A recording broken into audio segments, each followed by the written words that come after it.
So hello and welcome to the Expat Pod. My name is James, your host, and today I'm joined by Linda. And Linda, I think we met. You replied to a Facebook post I think I put out about looking for amazing expats who've lived abroad, and I've got some stories to share and tell. So if you wouldn't mind kind of letting us know where you're from, and then where you've lived and what you do. Yeah, hi, I'm Linda. I live in Sydney, Australia. I've also lived in Melbourne and I moved to London, stayed there for about a year, and I also lived in Glastonbury. So I spent roughly 4 years living in England when I was a younger person. So yeah, what do I do? Well, I do a number of different things. When I was living in England, I was a musician. I just finished my music degree, so I was in my mid-20s, I think, or to late 20s when I went overseas. It was a really bad career move, but I had a fantastic time. But it wasn't all easy either. Yeah, so that's pretty much. So I'm a musician. These days I'm a blogger and I teach. I'm a music teacher. And I've also worked in Radioland as well as a technical producer for live radio. So I've done a few different things. Well, that's incredible, and I'm sure many amazing stories have come from your life as a musician and many of the roles you've had to do. We'll unpack that as we get along. I've had some fun, particularly when I moved to England. I worked at the National Theatre as a dresser, and so that was working with actors who were some of them on programs too at the National Theatre. That was kind of some fun times there. And I've also, living in Glastonbury in England was an experience too, because that was like a new age hippie, very creative community with lots of people coming in from outside to this special place in the world. So that was a really interesting time too. There were quite a few crazies. Yeah, I had fun. It was certainly fun. But yeah, being an expat has its, so when you go to live in a new country, there are certainly some challenges. Yeah, it wasn't all easy. Oh, for sure. One thing I've learned doing this, I think it's my 70th recording of a podcast, and they've never been short of challenges that we've uncovered. And I'm sure we'll find out a bit more in the next section. So welcome to the podcast. Welcome to section one, all about getting there. So Linda, essentially this is all the kind of preamble you needed to kind of work through before you took that flight from Australia or boat, depending on how you travelled. It's a long way by boat, I imagine. But essentially all the work before moving. So any visa work, any qualifications, any job hunting you had to do, and looking for apartments. I guess starting with kind of before all of that, what was your kind of inspiration for moving to London? What was the why? What was your why for leaving home and starting this new adventure? I wanted to have a big adventure, and I wanted to go off and go traveling. I think that's a pretty universal thing that people want to do, to explore the world. But also my granny was English. I have an English grandmother and very English background. So although I live in Australia, my family is very English. So for me, it was about exploring my roots. And as a young person, too, as a teenager, I would read and read avidly all those English authors. And I fell in love with the myths, the Celtic myths, the King Arthur legends, and the, Emily Bronte, all these Dickens, all these English authors. So all of that, I just wanted to explore all of that. And in addition to, because I have an English grandmother, I was able to get a really good visa. I was eligible for it was called a grandparent visa. And that meant that it was a work permit. I could apply for a national insurance number when I arrived. I did that. And that meant that I had health care. I could sign on for the toll if I needed to, that kind of thing. So actually, it was a very privileged kind of visa to have. So it made it very easy to go to England. And it was a pretty obvious choice, really, in choosing a place to go, to make a base. Because in Australia, we're so far away from the rest of the world. So for me, I hoped that it would be a base for further travel. And did you have any other places you were thinking of going, or was just knowing that the UK was such an obvious base for you then, as you said, to be your new platform to explore? I wanted to go everywhere. So when I first arrived, I went off traveling for a few weeks around Europe. And that was my first big solo trip. So I went on my own. I went on a one-way ticket. So, of course, I had to save up some money. And I was young too. So I just finished studying. I think I'd had about 6 years. I'd had a 4-year degree and then a 2-year postgrad. And I'd moved interstate to Melbourne to study. So that's like going to a different country as well in Australia, because Australia's so big. It's about 10 hours drive, 800 or 900 kilometres away. And that was for study. So I was kind of used to being away from home, from my family. But the move to England, it was further away, but a bit more to pack up. I had to pack up my life. I had to pack up my flat, had to say goodbye to all my friends. I remember feeling very, very, very nervous about the whole thing. So as well as applying for the visa, you have to save up, make sure you've got some money. I collected contacts for work. I'd had enough of studying. I'd been working as a musician. I'd been working at the ABC as well, and I had made some contacts there. And I was hoping to pick up work at the BBC World Service, which was similar to Radio Australia where I'd been working.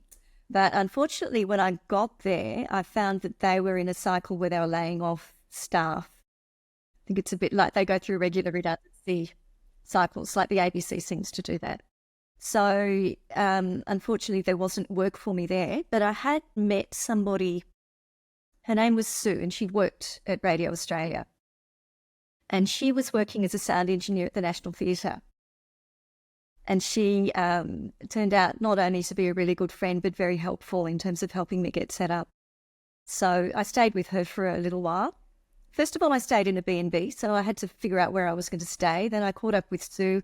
She was kind enough to offer me a room at her place for a few weeks.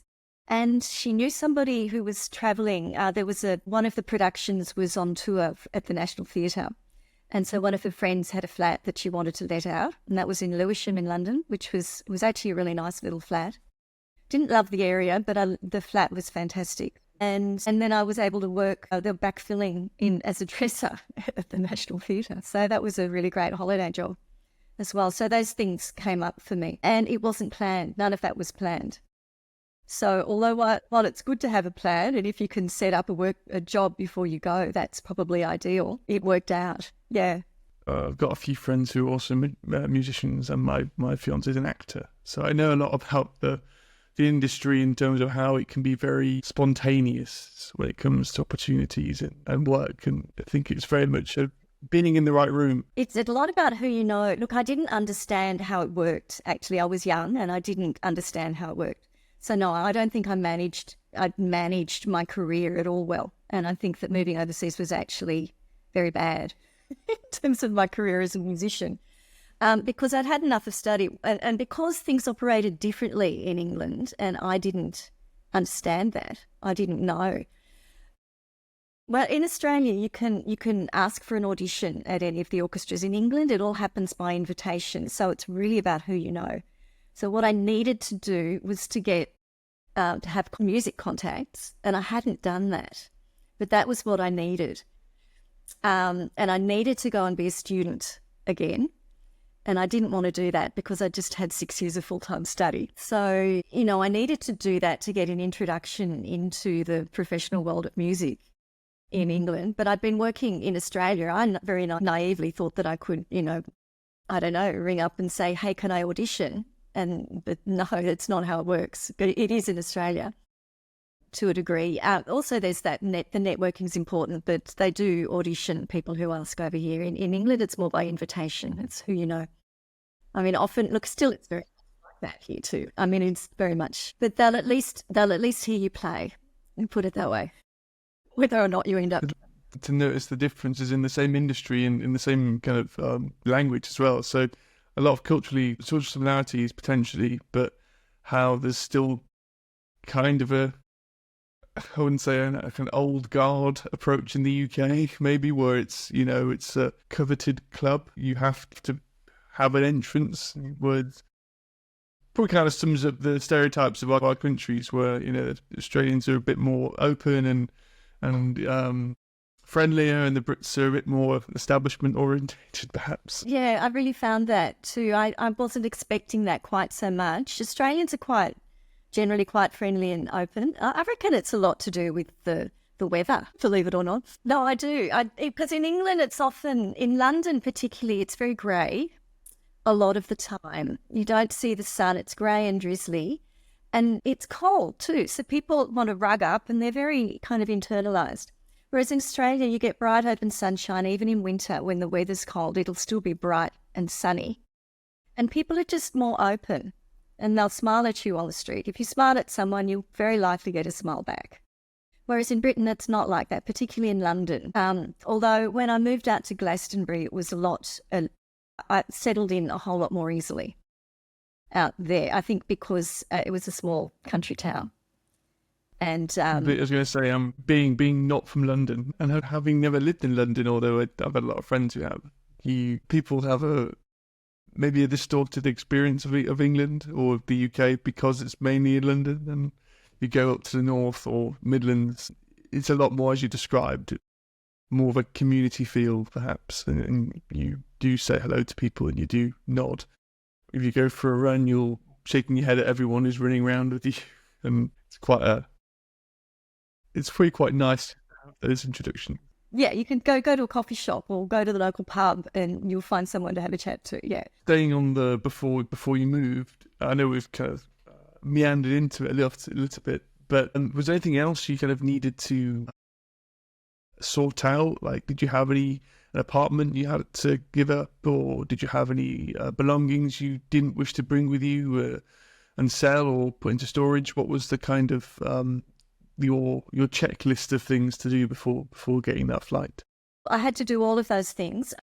I'd moved to Melbourne, so when I left Sydney, I'd packed up. I had a little old mini Minor, and I packed that full of stuff. And it was really old. It was about 20 years old, so I didn't want to drive all the way to Melbourne and kill it. So I put it on the train, and so I'd taken a bit of stuff there. So I had a flat. I had flatmates, and not a flat. It was a house, like in a share. I was in a share house. So I had to pack up the house. The lease was in my name. So I had to pack up all of that and give notice and get rid of all the furniture because I was leaving. Yeah, I don't think I took very much back to Australia. I had back to Sydney, but I was able to store a few of my personal things at my parents' place, but not a lot really. So I remember just feeling completely overwhelmed by it, just totally, completely overwhelmed. And my cousin came over and she just started putting things in boxes and got things started. And that's how I just couldn't even get started with it. It's like, oh my God. It's like the panic probably set in. So yeah, I remember that. And I had to, some of my furniture I sold. Other things I gave away. A lot of things went to charity. So very, very little came back with me to Sydney. And I was staying with my parents and I remember the fear. I remember the butterflies for a couple of weeks before I left. I was going on a one-way ticket. It was my first time overseas. So yeah, it was all pretty huge, really. Yeah, totally overwhelmed. I would say, as you can only prepare so much, but you kind of have to just start doing. Completely, that's been my motto for all my life, is that I'll figure it out once I'm in the mess. And it's worked so far, touch wood. I like to be super organised, so I'm one of these. I try to plan, but things just don't always work out the way you expect, and very often they don't. So you need to be a bit open to what's coming in and be a bit flexible as well. Yeah, I think I've been disappointed enough times from plans kind of not happening to becoming more of a spontaneous reactive person. Obviously things like safety and making sure you can get into places to be organised in that sense, but a lot of it, just winging it, has worked out for me.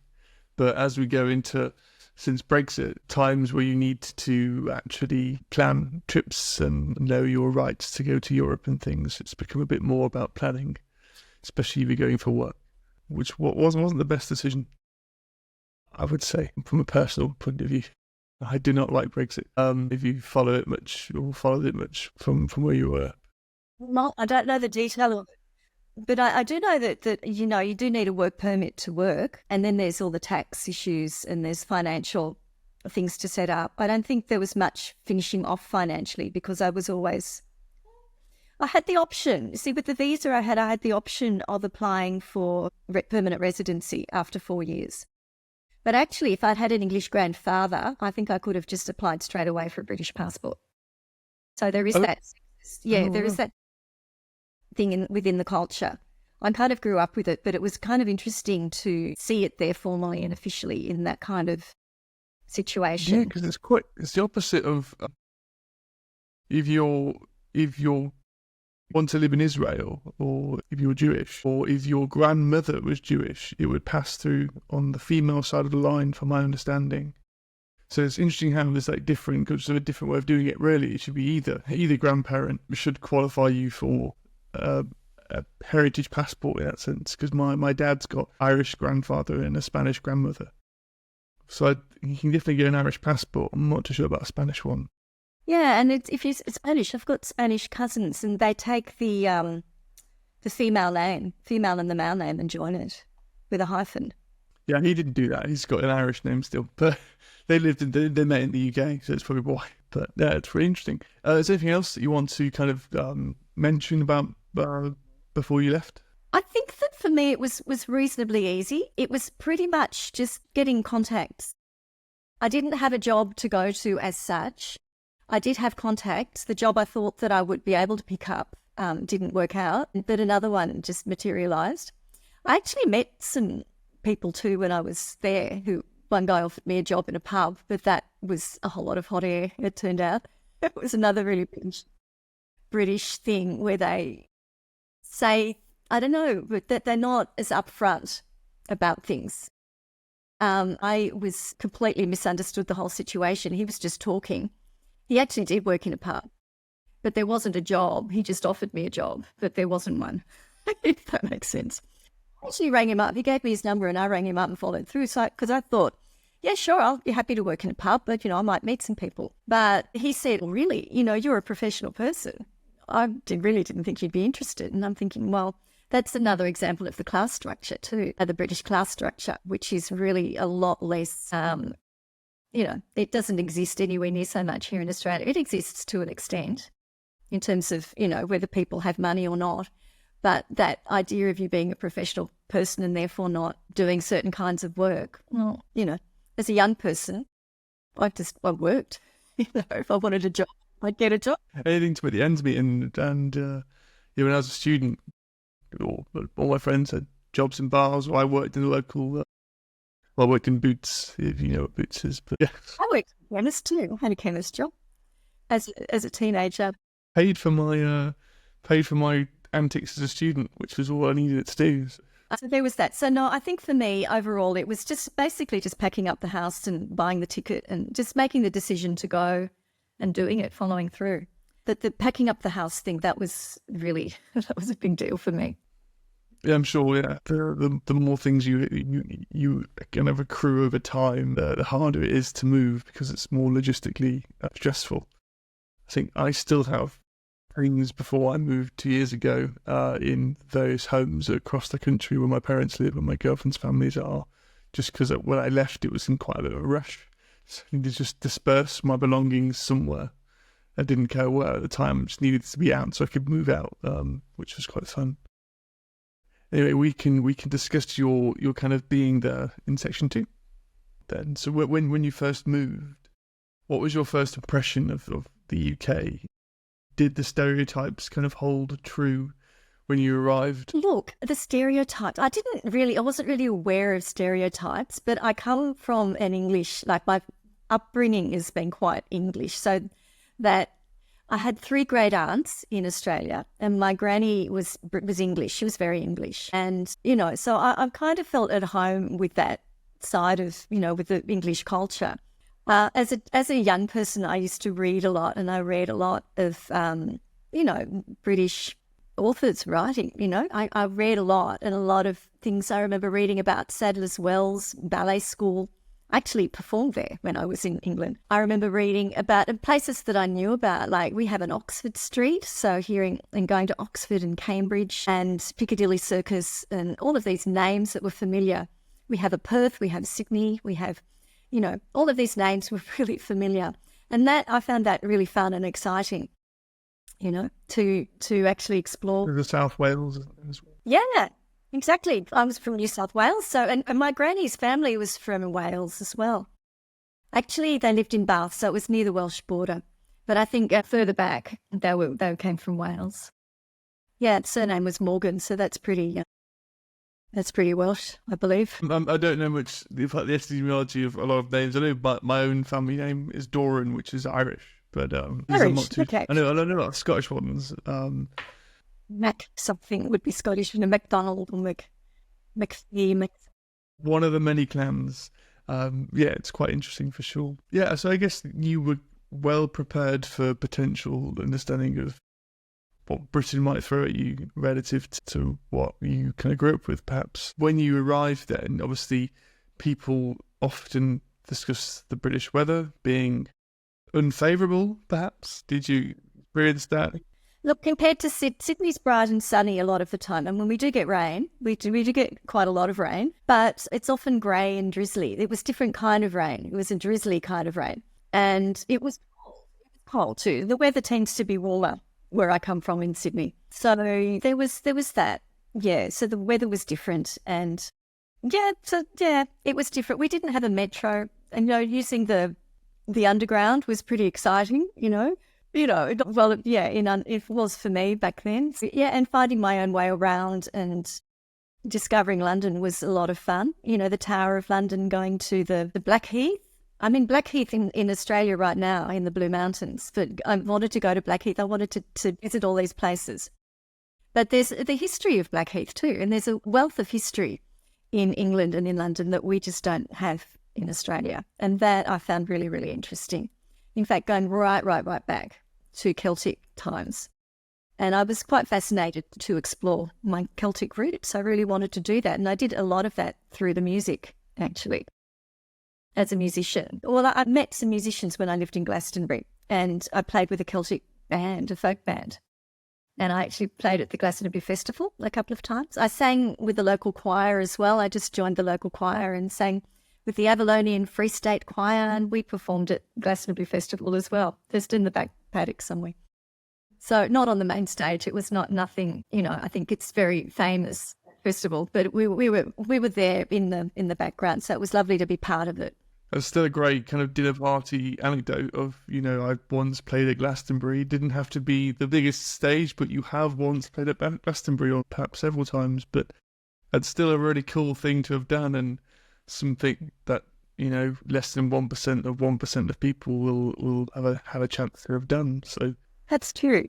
Try to include the local community. I was living in Glastonbury at the time, and I could have gone. The problem is that it's a small country town, and it gets inundated with visitors. The country roads get completely blocked up. You can't get anywhere. You kind of while the festival's on, you're either involved or you want to go away somewhere else. Or you've Airbnb'd your house so you can make some money, right? Yeah. Well, look, the festival probably goes for a few days, but the locals go in there for a couple of weeks. So you take your tent, you pitch your tent. I remember having a tent in the healing field. It's all quite rough and ready, but it was certainly a lot of fun. Yeah, it was a lot of fun. And then going from your move from London to Glastonbury, what was the kind of reason for that? Did you find friends, family, work? What was the kind of reason for moving from London to Glastonbury? A bit of a route there, because when I first came to London, I was working at the National Theatre. I think that job might have finished. I can't remember the detail of it, but I remember I went off to. I think that other people who'd been in wardrobe. I was working as a dresser, and some of the wardrobe staff had gone off on tour with a production, and I think that probably finished, and the job finished for me then as a casual. So I went to Africa, actually, to visit a friend in Johannesburg. And she'd been involved. She was another musician. We'd been flatmates in Sydney, and we played in an orchestra in Sydney together. And she had taken a job with the Johannesburg Philharmonic Orchestra, and she had just broken up with her husband, I think. So I went to visit my friend Penny. And she'd also was very involved with the Mind, Body, Spirit Festival. So she actually had contact in Glastonbury. She set up a job for me in Glastonbury at a B&B. So I went from London to Africa. I travelled in Africa for, I don't know, 6 weeks, 2 months, something like that. And then I came back to England, which was my base for that time. And I had a job. I had actually a flat lined up in London. I think I might have even had work lined up, but I decided to go out and work in this B&B out in Glastonbury. And the person who ran the B&B was completely loopy. The woman who ran it, she was off the berries, seriously. So I lasted there. I was working for board, basically, so I wasn't earning any money. So I was there for just a few weeks, and then I moved out into the community. Yeah, I decided that I didn't want to stay there. There were a few things that happened. She was quite loopy. And she wasn't very popular in town either. She hadn't been paying her bills. But she used to run workshops, these kind of spiritualist workshops, which were quite interesting, actually. I enjoyed being part of it. But it was good to move out into the community. And I did that. I just got involved by playing music. Glastonbury has a very creative community. There's a lot of artists, musicians, all kinds of interesting people. It's a new age place. People seem to come there from all around. And with this production I got involved with, I was playing. I remember the local artists had done a fantastic backdrop for the scenery. The local writers had written the script. There were local actors or people acting who were local. So it was just a really fun introduction to the community, and it was a very creative time. And I remember I actually wrote music and was playing without music. So for someone who was classically trained, that was actually quite mind-blowing for me. It was a really, really wide-opening experience. Was that something you'd wanted to expand into? Obviously, you mentioned you're classically trained and gone through a lot of, I'm sure, very difficult or very regimented years of learning or studying music to go into this perhaps Wild West, for lack of a better expression, in the music world, where it was a collaboration of different sounds or different inspirations. Was that quite refreshing? Was that like a tonic to perhaps a more... Yeah, I loved it. Yeah, it was more contemporary. I played with a folk band called Silver on the Tree. So the musicians I met playing in that show then asked me to join their band. And I played recorders. I was an oboist, but I played recorders. I didn't, and they were quite talented musicians, but it was quite a different form of music. So they were writing a lot of their own material, and they were very, very interested in exploring their own Celtic background through the music. And we did quite a few different gigs around the place, and it was a lot of fun. So that was, I didn't expect that at all. I wasn't looking for it particularly, and I really didn't expect it. And there was a lot of interesting social events too going on. And the musicians that came in were often new age kind of musicians. Saw some wonderful performances at the assembly rooms in Glastonbury too. There was a Welsh harpist, a Celtic harpist came in to play, and it was just this young woman and her harp. And it was just mesmerising. It was just the most beautiful music, an untrained voice, and this music that was like fairy music, So I enjoyed that very much. And I heard lots of different interesting, various bands came through, local bands, people from overseas, all kinds of things going on. It's an interesting place to go, and to live there, to be part of that community that was completely unexpected. It's interesting to think of the contrasts between kind of city life in London compared to English countryside, and how vast a country could be. Did you experience a lot of the not judgments, conclusions of what you thought England was or Britain was? Did they kind of change after you then went to a different part of the country? Did that kind of impression of what is English or what is British, did that shift over to, okay, it's not one thing or the other, it all depends on your location? I wasn't really judging in that way. I just think I felt happier. I think that I fitted in better. I think it was a creative community. Look, in London, I didn't really make friends. Like I had people, there were a couple of girlfriends that I'd studied with in Sydney who were then had moved across to London. The real thing for musicians to go to Europe to study. So it wasn't like I was completely alone, but I didn't have any close friends, and I didn't meet people through work that I became really close to. So I wasn't part of the community. When I moved to Glastonbury, there was a real sense of community, and I had friends. I've got a really dear friend that I still keep in touch with today. It was a bit of an odd friendship because he was about 20 years older than me, I think. We were just friends. We would meet up in the coffee shops and chat. He'd come down from up north his marriage had broken up, but his wife was in Glastonbury, so he'd come down. So he was trying to repair his marriage. And we used to just hang out and do Glastonbury things, go and visit the Chalice-Welga Huttons or go for a walk up the Glastonbury tour, or hang out at the pub. We did an astrology class.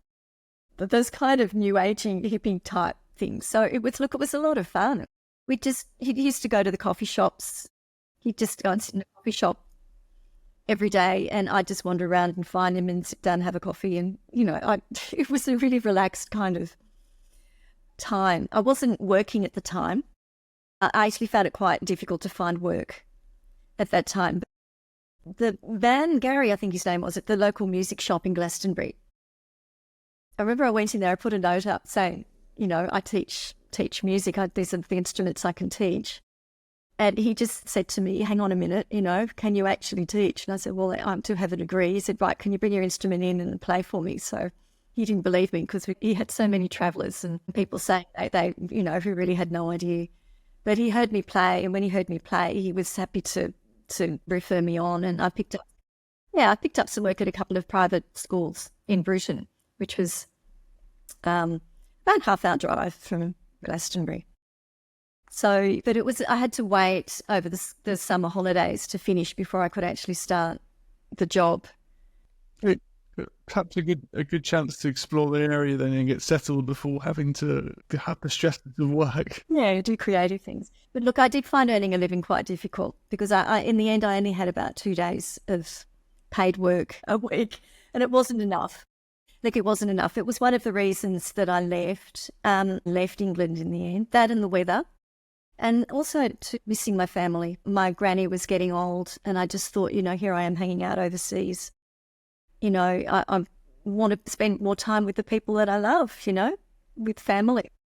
So that was another reason why I came back home as well. How did you kind of deal with the homesickness whilst you were away? Did you have Vegemite in stock, or did you have things which you could, think of home or connect with home?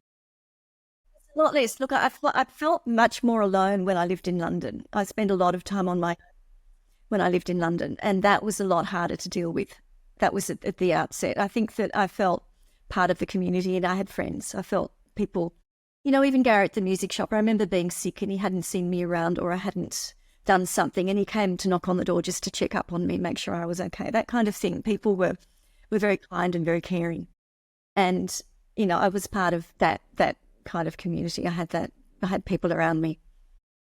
Friends or purpose, perhaps, is probably the better way of describing it, is what makes you maybe feel a lot less needing of things back home, because you're not missing it, because you're so busy, or you've got these new experiences, or I guess you've got the things you were maybe missing was, having someone to go to the pub with, or someone to go for a walk with, or, have a jam session with, especially in your line of work where you spend so much time playing music with people, to then maybe lose that perhaps when you move to London. It must be hard, because that's probably a lot of the kind of social conduit you've had. Now it sounds like you found that again in Glastonbury, which is really interesting to think about. If people are struggling abroad, maybe try and find that social conduit where you can have that sense of community. Even in the bigger cities, I'm sure there is some pockets of people you can forge out this kind of micro community, but it's much easier for sure in a dwelling as opposed to a city, because there's less choice of people, so you just kind of have to talk to them. Yeah, and there's that pub culture in England too. So you can go, if you tend to see the same people around when you're in a country town. You see the same people, and you can, you kind of develop a kind of a friendship or an acquaintanceship. So there's someone to say hello to chat to, if you want to. Yeah. Yeah, but pub culture, I didn't appreciate it so much until I moved away, and I was like, why does no one go like just for a drink after work on a Tuesday night and just meet random people? Very British. I don't know if it's completely healthy. It's not that it's very You can have a social. lime and soda. You can. And I did enjoy the Guinness. I don't drink beer anymore these days. It's not gluten-free. I'm gluten-free these days. But yeah, I did enjoy good. I guess one thing you mentioned about your initial intent to move was in order to have a new home base and travel.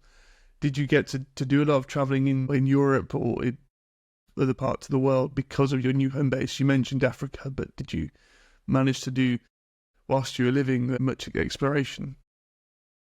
I did at first, but once you settle somewhere, you tend not to travel. And I didn't have a car for quite a long time in Glastonbury. When I started working, though, I did eventually buy a car, and then I was able to get out and about. And I visited Cornwall. I went to Cambridge. I did a few things, but no, I didn't travel. No, not anywhere near as much as I would have, because I was living there. I travel. It's an interesting thing that when you kind of live in a place, you tend to not see as much of that place. You have to make a really conscious effort to get out and about and go to places. I didn't go to Scotland. I did go to Wales, though. I did drive to Wales and I did drive to Cornwall and those areas, but I didn't really get very far up north. I didn't get to Scotland. There's many things that I didn't do, and I didn't get to the other side of England either. There's always time. There's always a chance to go back and explore. Especially, you said you're a teacher now, so you've got long holidays, I'm sure, which you can go and do a 6-week Euro trip or something. It's winter for Europe. We have our holidays in January, so it's cold. Flights are cheap, but it's really cold. I mean, that's a very good point. Didn't appreciate it. I did go to Spain. I remember going across to Spain, met up with my cousin and spent a few weeks in Spain. I did travel around Europe. And I went off to Africa as well. I spent a good 6 or 8 weeks in Africa. So I did in that 4 years. So it wasn't a massive amount of travelling, but I did, did a bit. I think the whole thing was to go and live somewhere different, to go and live somewhere else, which I did. But you know what? Back when I did finally make it back to Australia, and that was the hardest transition, was coming back home again. I travelled extensively on my way home. So what I did was I booked one of those overland trips. So we basically drove all the way from England. We got a ferry across, and I'm not sure where we got off. It was Brussels or not Brussels, but somewhere on the coast there. And then we drove through Europe and through Turkey, through into the Middle East and down to Israel, to Egypt, and back up, and then through Iran, Pakistan, and into India and Nepal. The trip finished in Kathmandu, and then I got on a plane and thought, I like this overland travel. I saw all kinds of things that I didn't expect to discover, all of those Crusader castles and things along the way there, and ended up flying to Thailand. I got very sick in Kathmandu, so I went and found a beautiful beach to lie on in Thailand, met some other people there, met some girls there. I also met an English boy, and fell in love there. Had a big holiday romance in Thailand, but that didn't last, of course. And then went overland down to Singapore, and I got a flight back to Australia from Singapore. So I did a lot of the travel overland. So yeah, actually I did travel. I guess it's a good way of doing it, coming, because it's quite an extensive journey home from Europe. Sounds like you really ticked off a lot of incredible bucket list items, perhaps on that one, albeit long journey, fruitful, I'm sure. That was about 6 months. So when I finally got home, I had no money, and I was about late 20s. I think it was about 29, something like that. So I was living with my mum. That was really difficult. And I thought that I'd be able to pick up work. Finding work again in Australia was really difficult. Eventually I picked up work in radio again, and I worked for the ABC for many years. And I taught, I still teach. I'm teaching music now. So that's my, yeah. But in terms of my performing and playing career, I think that the whole move was not the way I managed it anyway.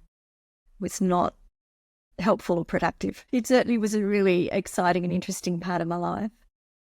Yeah, it was fun, but it had its challenges. I think the hardest part was settling back in when I got back to Australia. That was really difficult. I think I got quite depressed, actually. I guess after an amazing 6 months of travel, and it's pretty hard to settle in anywhere, regardless of country, because you've, been going to different places every day is a different journey and adventure. To then come to the same thing every day is probably quite a big shift to kind of come down from and transition. Yeah, I think that if you're doing it for work, you probably want to have a job to come back to. Or, I don't know, why do people move back on the whole? Why do they? Normally it's missing people, family. My visa ran out, and I needed to come back for work, and also my girlfriend was living here. So it wouldn't have lasted so long because she's an actor, and acting in Sweden is difficult if you don't speak Swedish. So for her, it was not feasible to move there for the career she wanted to do, whereas I could still do my career in the UK and she could still do hers. That was one of the reasons also we moved back, and it's a cocktail of reasons, and people move back for many reasons, whether they get sick. Spoke to a few people who fall ill and move home because they're used to the healthcare system somewhere else, and or they want to be closer to family to have a support network who can, look after them or help them kind of cure or kind of get into rehab or whatever it is in terms of getting back on their feet.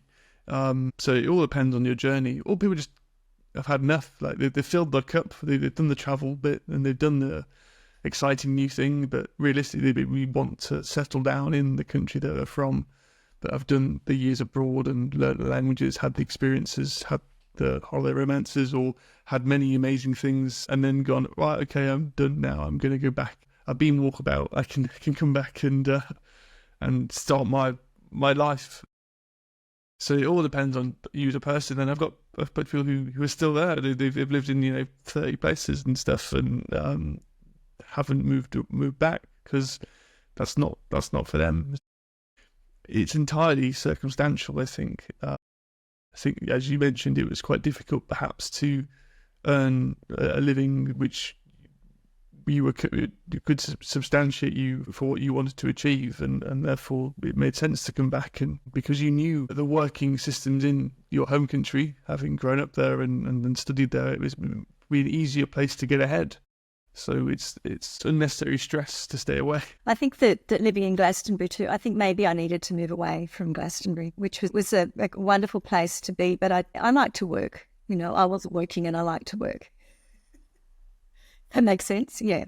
There were things I wanted to do that I wasn't able to do. As wonderful it was to spend the time that I did there. Yeah. Is there anything else which you kind of want to touch upon in your kind of journey of living abroad, or should we go into the third section?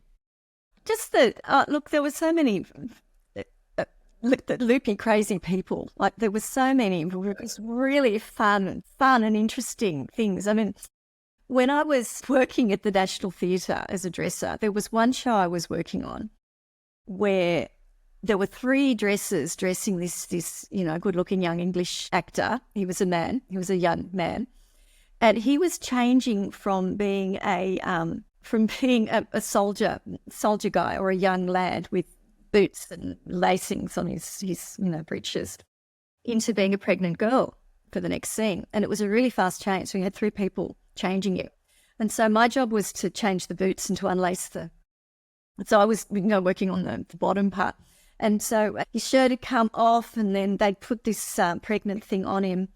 And, somebody put earrings on and a wig would go on. And then this dress would come down over, my head because I'd still be trying to unlace his boots. It was really hilarious. It happened every time. So I had my head up the dress of a young, good-looking young English actor. That was kind of hilarious. Just, not the kind of thing you ever really expect to have happen in life. It's when you find out it's a famous actor like Sir Ian McKellen or someone, and that's how I met Sir Ian McKellen. There was. I actually think I might have met him. I don't know if I might have met him. There were famous people there. They weren't all very nice, though. There was one actor I absolutely loved, Timothy Spall. He's probably very famous, but he's a character actor. Yeah, he's in Harry Potter. Oh yeah, look, he was. Look, I dressed him. I was a dresser for him on in the Midsummer Night's Dream, and so that's a Shakespeare play, but it was set in the mud. So I would be dressed in overalls, carrying buckets, because he'd come off the stage drenched and covered in mud. And, I'd be collecting his gear and we'd taken off back to wardrobe. But he was just absolutely lovely, just a lovely, lovely man. And I remember having all my jabs to go to Africa and feeling quite sick one day when I went into work. And he was asking me how I was, and we were having a nice conversation there. And he went off upstairs to the green room and he bought me a port and brandy. And the idea... Yeah, the idea was that you drink it and you feel you get a bit tiddly and you're a bit tipsy and you forget that you're feeling crap. So that's Timothy Spall. And he always gave me a really nice tip at the end of the week because the dresses were not very well paid. And I had one other actor who was absolutely horrible to me. And I walked out in the middle of the show. He was so awful. I actually left. I just thought, you know what, I don't need this. But they were short-staffed, so they moved me. I think they moved me up to Timothy Spall because he's known to be there. And somebody else took over the horrible guy.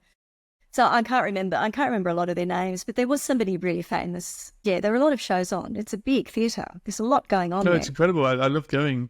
It's a great location as well for people just to be on South Bank, right? It's quite really nice, yeah. So, yeah, look, I had a lot of fun. And there was the crazies at Glastonbury. Like the woman I worked with at the B&B, she had a phantom pregnancy. So she'd be telling everyone she was pregnant. She was actually a rather large person. And then it turned out that she wasn't pregnant, but it was a spirit child, but her spirit child was born. She was kind of... That makes sense? Really? But Loopy, just loopy people. And I loved all the myths and legends about the place also. The Glastonbury Tor, and the Fairy King lives underneath the Tor and he comes out and wreaks havoc every Halloween, apparently. And just going to places too where you can just feel that there are fairies, where there's just beautiful ancient trees and tree roots and lush greenery everywhere. And you think, yeah, if I was a fairy, this is where I'd live, When you think of the fairies, you were just destined to have lived there. Maybe the spirits called you. Oh, I wonder about that. I wonder because in my travels, I think that when you do follow your nose, like your form of travel, you play it by ear. It's another way of saying it. You just follow your feeling, follow your gut. You do end up where you're meant to be. So I do kind of think that maybe there's more going on in our lives than we realise. So yeah. So travel is something that I really enjoy doing very much. The openness to other cultures, the interest and the excitement, and it's just fun experiencing other cultures and other ways of being. And the history too. We don't have a huge history in Australia. We do have historical places, but nothing compared to what you find in Europe and in Asia. Yeah, that's a very, very good point. But still, doesn't your history is because of modern Australia, there's a lot of immigration, but it's kind of built the modern country, perhaps, is similar to the Americas, but the history still exists. It's just displaced. So your ancestors will have come from other parts of the world, and that history is therefore still your history because there's a lineage there, there's a link there. You've got British grandparents, so therefore your own history, being descendant from British people. Meant that your family's history is actually these abbeys or these folk tales. Just because you live in a new world country, for lack of a better expression, doesn't mean there's not the history there. And also there's all the Aboriginal history or the native history, which is incredible and should not be. No, it shouldn't. But it's not necessarily my history. It's not my personal history. It's interesting because we live in a very multicultural society, and I think Britain's become very multicultural also. So we have living amongst all kinds of different cultures. Yeah. So, yeah, I think that the travelers are really... When you travel, you realise how similar we all are, Even if you can't have no words. You can't communicate with words. You can communicate through, you can smile, give and receive a smile. And you realize that basic human, we all love, we all laugh, we all cry, we all have those human emotions and things that connect us wherever we're from. I think travel is a beautiful thing that every time I go away, the connections, you make connections with people, and it can be really easy. Not always, but it can be really easy, but often very fleeting as well. I guess staying on that subject, you mentioned you have a travel blog. I don't know if you wish to kind of talk about that now. Is this a good segue in? Yeah, I do. I have a travel blog. Yeah, I enjoy traveling, and I love traveling on my own. I do a lot of travel on my own. I also enjoy traveling with, friends, with my partner, with other people when I can. But one of my favorite ways is to travel alone, because I think that I love that freedom and to be able to go where I want and do what I want without having to be. Yeah, I think for me, it's about ticking things off my bucket list as well. I think I got tired of waiting for other people to come and do things with. So I remembered how adventurous I was when I was a young person and started traveling again. Just in the last 5 to 10 years, I've been traveling quite a lot. So, yeah. And so I've started my travel blog to try just to encourage and help other people to do the same, particularly women. Traveling alone can be a big thing for a lot of women, and it is quite a scary and daunting thing. So hearing just, the same idea as your podcast, it's helpful to other people just to know that you've been there and done that, and this is what I did. You can say, this is what I did, this is what I really loved about it, and yeah, I'm sure that you'll enjoy it too. If you want to go, go. That's what I would say. Book your ticket and go. Feel the fear, but do it anyway. And where can people find your blog? What's it called? My blog is called Muy Linda Travels, MUY Linda Travels. And there's a story that goes with that name too. That's actually Spanish for means very beautiful. And I think it means very beautiful, very pretty, cute, something like that. My experience of that was that when I was in Argentina looking at the amazing Iguazu Falls, all the Spanish people around me kept saying, oh, it's muy linda, muy linda. And I was standing around thinking, oh, that's my name. That's my name. That's Linda. And then looking at this phenomenal, incredible, beautiful waterfall. And I loved that. I absolutely loved it. So I've called my blog Muy Linda Travels. And I'll put a link in the show notes for people to follow it so they can, I guess, live vicariously through your travels and be inspired to tick off those places too. And hopefully be inspired to solo travel, because it's something I've done quite a lot as well. As you mentioned, it's very freeing in that you're on your own agenda, and you can also go and join groups like walking groups or walking tours or things whilst you're doing it, but it's all up to you, which is quite a nice feeling, because you might just want to stay in bed an extra hour and not go for breakfast with people. You can just go grab a bagel or go to a local cafe or whatever and get something to go and not have to worry about stuff. But yeah, it's definitely good. I guess my kind of last remark is more to do with your future. So do you wish to live abroad again, or are you kind of now happily settled where you are and travelling with your time off? I thought about it, actually. I've thought about it, and I could really easily. I have the freedom now that I probably could go abroad, live overseas again. But for me, it was so unsettling and disruptive for my career, for my life, for my relationships, that I wouldn't choose to do it in that way again. I wouldn't. I haven't wanted to uproot myself in that way. So I think that I'm very glad I did it. I had an amazing time. And I don't regret it, but I think I could have done it differently had I. And it would have been more beneficial had I known more. But then again, you don't always know what you're young and you know what you know at the time. You deal with it. That's part of life. Look, I travel a lot, but I do it in shorter trips. And for me, that works really well. I travel a lot on my own, but I'm not always on my own. And even when I am on my own, I find it pretty easy to meet people. And like you say, you just book a tour and you with people, you have a chat with people. And like today, this afternoon, I was walking on the mountain. I was just walking alone. and met some people from South Africa, from Johannesburg, and I think we're chatting for about half an hour. I know, it just It's all just the ended up. beauty of travel, though, and someone who's well travelled like yourself, you know a lot about a lot of countries and places. So you have the icebreakers, you have the common ground. You can talk about various parts of the cultures and countries. That's really true. I recognised this woman's accent. She was South African, and then we went from there. I've been to Johannesburg a few times. I've been to Uganda and done some volunteer teaching there, and yeah. So yeah, it very, very much that. It really is a broadening, a wonderful thing to do. Really just opens your world.